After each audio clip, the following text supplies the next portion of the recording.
RMS Titanic. ये नाम शानो शौकत और दर्दनाक हादसे दोनों के लिए जाना जाता है। इस जहाज की कहानी में गर्व और त्रासदी का अनूठा मिश्रण है। ये अपने समय का सबसे बड़ा जहाज था, इंजीनियरिंग का एक अद्भुत नमूना। इसकी विशालता और भव्यता ने इसे एक अद्वितीय पहचान दी। टाइटैनिक को आयरलैंड के बेलफास्ट में हारलैंड एंड वुल्फ शिपयार्ड ने बनाया था। इस निर्माण में हजारों मजदूरों ने दिन रात मेहनत की थी।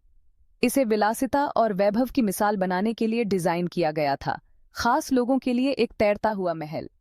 इसके अंदरूनी हिस्सों में हर कोने में शाही ठाठ बाट झलकता था। इसके अंदरूनी हिस्सों को बढ़िया लकड़ियों, मुलायम कालीनों और चमचमाते झूमरों से सजाया गया था। हर विवरण में उत्कृष्टता का ध्यान रखा गया था। टाइटैनिक में स्विमिंग पूल से लेकर व्यायामशाला, पुस्तकालयों से लेकर रेस्टोरेंट तक सब कुछ था। यह एक चलता फिरता शहर था जिसमें हर सुविधा मौजूद थी। जहाज को 3 श्रेणियों में विभाजित किया गया था, जिनमें से प्रत्येक आराम और सुविधाओं का एक अलग स्तर प्रदान करता था। हर श्रेणी के यात्रियों के लिए कुछ खास था। प्रथम श्रेणी के यात्रियों ने विलासिता का आनंद लिया। उनके लिए हर सुविधा और आराम का ध्यान रखा गया था। जबकि द्वितीय श्रेणी के यात्रियों के पास आरामदायक आवास और विभिन्न सामाजिक स्थानों तक पहुंच थी। वे भी इस यात्रा का भरपूर आनंद ले सकते थे। तृतीय श्रेणी के यात्रियों को जहाज के सबसे साधारण क्षेत्रों में यात्रा करते समय उस समय के अन्य जहाजों की तुलना में रहने का एक अच्छा स्तर प्रदान किया गया था। उनके लिए भी यह यात्रा एक यादगार अनुभव थी। टाइटैनिक सिर्फ एक जहाज नहीं था, ये मानवीय महत्वाकांक्षा और सरलता का प्रमाण था। यह एक ऐसा प्रतीक था जिसने अपने समय की सीमाओं को पार किया और इतिहास में अमर हो गया। 10 अप्रैल 1912 को टाइटैनिक ने इंग्लैंड के साउथहैम्पटन से अपनी पहली यात्रा शुरू की। जैसे ही यात्री जहाज पर चढ़े, उनके दिल सपनों और उम्मीदों से भरे हुए थे। चारों ओर उत्साह ही उत्साह था। टाइटैनिक ने अपना पहला पड़ाव फ्रांस के चेरबर्ग में बनाया, जहां उसने और यात्रियों को बिठाया। अंतिम पड़ाव क्वींसटाउन था, जिसे अब कोब, आयरलैंड के रूप में जाना जाता है, जहां आखिरी यात्री और डाक चरहे। जैसे ही टाइटैनिक क्वींसटाउन से रवाना हुआ, इसने 2200 से ज्यादा लोगों को लेकर यात्रा शुरू की। करोड़पति, अप्रवासी और हर वर्ग के लोग इसमें शामिल थे। जहाज पर माहौल खुशनुमा था। प्रथम श्रेणी के यात्रियों ने शानदार सुविधाओं का आनंद लिया, भव्य रात्रिभोज में भाग लिया और रात भर नृत्य किया। द्वितीय श्रेणी के यात्रियों ने संगीत कार्यक्रमों और सामाजिक समारोहों का आनंद लिया।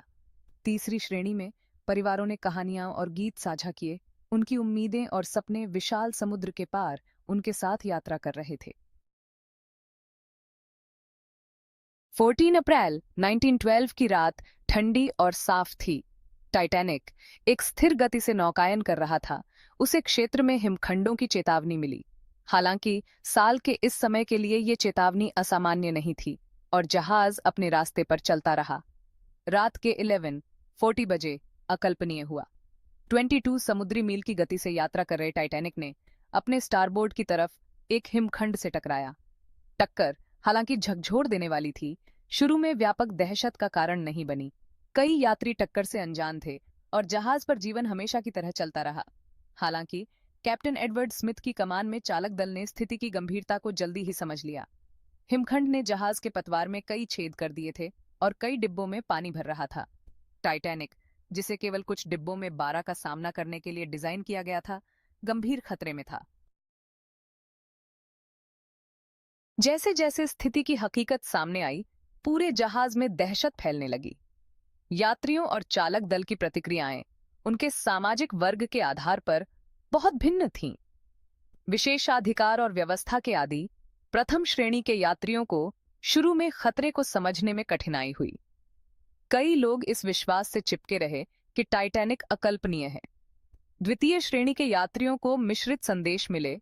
कुछ चालक दल के सदस्यों ने शांत रहने का आग्रह किया, जबकि अन्य ने जान बचाने वाली नावों को बेतहाशा तैयार किया।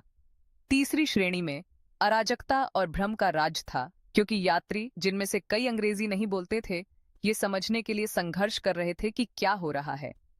भाषा की बाधाओं और जानकारी तक सीमित पहुंच ने भय और लाचारी की भावना पैदा कर दी। भाग 5, गहराई में। आखिरी कुछ घंटे। जैसे ही टाइटैनिक धीरे धीरे डूबने लगा, चालक दल ने जान बचाने वाली नावों को लॉड करने का बेताब काम शुरू कर दिया। हालांकि जहाज पर सवार सभी लोगों के लिए पर्याप्त लाइफ बोट नहीं थीं। जहाज लगभग आधे यात्रियों और चालक दल के लिए ही पर्याप्त लाइफ बोट ले जा रहा था। महिलाओं और बच्चों को पहले समुद्री परंपरा का पालन करते हुए कई लाइफ बोट आंशिक रूप से भरी हुई थीं, जिससे सैकड़ों पुरुष डूबते जहाज पर फंसे हुए थे। बैंड बजता रहा। उनका संगीत सामने आई त्रासदी का एक भूतिया साउंड ट्रैक था।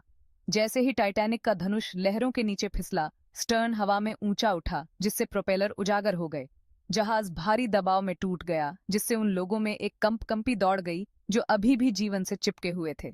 15 अप्रैल 1912 को सुबह 2:20 बजे टाइटैनिक 1500 से ज्यादा लोगों को अपने साथ लेकर लहरों के नीचे समा गया। भाग 6। दुहक का सागर बचाव और स्मरण। डूबने के बाद दुनिया सदमे और अविश्वास में डूब गई। टाइटैनिक के संकट कॉल का जवाब देते हुए आरएमएस कारपेथिया घंटों बाद घटनास्थल पर पहुंचा और लाइफ बोट में बैठे 705 बचे लोगों को बचाया।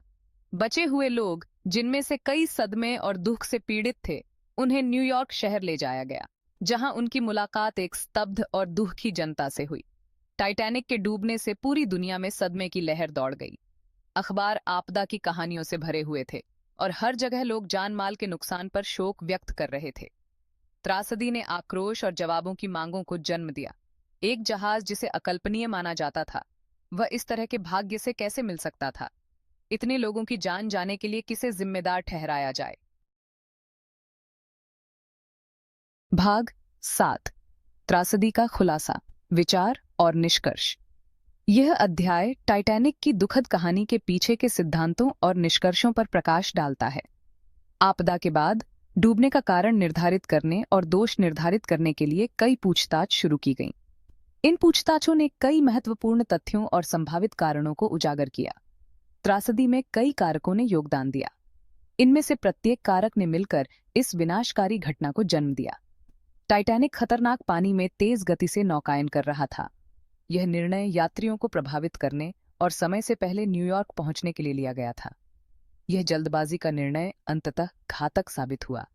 जहाज पर लाइफ बोट की संख्या उस समय के नियमों को पूरा करते हुए यात्रियों और चालक दल की संख्या के लिए बहुत कम थी। यह कमी आपदा के दौरान जीवन की भारी हानि का एक प्रमुख कारण थी। डूबने के बारे में कई विचार हैं और विशेषज्ञों ने वर्षों से इन पर गहन अध्ययन किया है। जहाज के पतवार में अपर्याप्त रिवेट से लेकर जो संरचना की मजबूती को प्रभावित कर सकते थे, कोयले के बंकर में संभावित आग तक, जिसने जहाज की संरचना को कमजोर कर दिया हो सकता है, जिससे जहाज की संरचना कमजोर हो गई। यह आग एक महत्वपूर्ण कारक हो सकती है।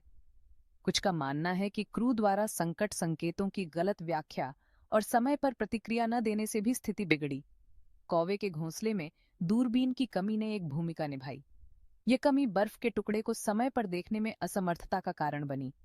योगदान देने वाले कारक जो भी हों, यह स्पष्ट है कि कई तत्वों ने मिलकर इस त्रासदी को जन्म दिया। टाइटैनिक का डूबना प्रकृति की शक्ति और मानव जीवन की नाजुकता की एक कठोर याद दिलाता है। यह घटना हमें सिखाती है कि हमें हमेशा सतर्क और तैयार रहना चाहिए। भाग 8। टाइटैनिक की गूंज, समय में अंकित एक विरासत। टाइटैनिक आपदा का समुद्री सुरक्षा नियमों पर गहरा प्रभाव पड़ा। इसने वैश्विक स्तर पर समुद्री यात्रा के तरीकों को बदल दिया। त्रासदी के मद्देनजर नए कानून बनाए गए, जिसमें जहाजों को सभी यात्रियों और चालक दल के लिए पर्याप्त लाइफ बोट ले जाने की आवश्यकता थी। यह सुनिश्चित करने के लिए कि भविष्य में ऐसी घटनाओं से बचा जा सके, सुरक्षा मानकों को कड़ा किया गया। अनिवार्य लाइफ बोट अभ्यास और 24 घंटे रेडियो संचालन सहित बेहतर सुरक्षा प्रक्रियाएं लागू की गईं। इन उपायों ने समुद्री यात्रा को अधिक सुरक्षित और विश्वसनीय बना दिया। उत्तरी अटलांटिक में हिमखंड गतिविधि की निगरानी के लिए अंतर्राष्ट्रीय बर्फ गश्ती की स्थापना की गई, जिससे क्षेत्र के जहाजों को चेतावनी दी जा सके। यह पहल समुद्री यात्रा के लिए एक महत्वपूर्ण कदम साबित हुई। टाइटैनिक का डूबना एक सदी से भी ज्यादा समय बाद भी कल्पना को मोहित करता है। इसके अवशेष आज भी समुद्र की गहराइयों में छिपे हुए हैं, जो इतिहास के एक महत्वपूर्ण अध्याय की गवाही देते हैं। सपनों के जहाज की कहानी, जो एक दुखद अंत से मिली, अहंकार के खतरों और तैयारी के महत्व के बारे में एक सतर्क कहानी के रूप में कार्य करती है। यह हमें याद दिलाती है कि प्रकृति के सामने मानव निर्मित संरचनाएं कितनी नाजुक हो सकती हैं। टाइटैनिक की विरासत उन लोगों की स्मृति को संरक्षित करने और जीवित बचे लोगों की बहादुरी का सम्मान करने के लिए समर्पित पुस्तकों, फिल्मों और संग्रहालयों में जीवित है। यह कहानी पीढ़ियों को प्रेरित करती है और हमें इतिहास से सीखने की आवश्यकता को रेखांकित करती है। टाइटैनिक हमें याद दिलाता है कि अकल्पनीय त्रासदी का सामना करने पर भी मानवीय भावना बनी रहती है। यह साहस, धैर्य और आशा की कहानी है जो हमें यह सिखाती है कि कठिनाइयों के बावजूद हम आगे बढ़ सकते हैं और बेहतर भविष्य की ओर देख सकते हैं।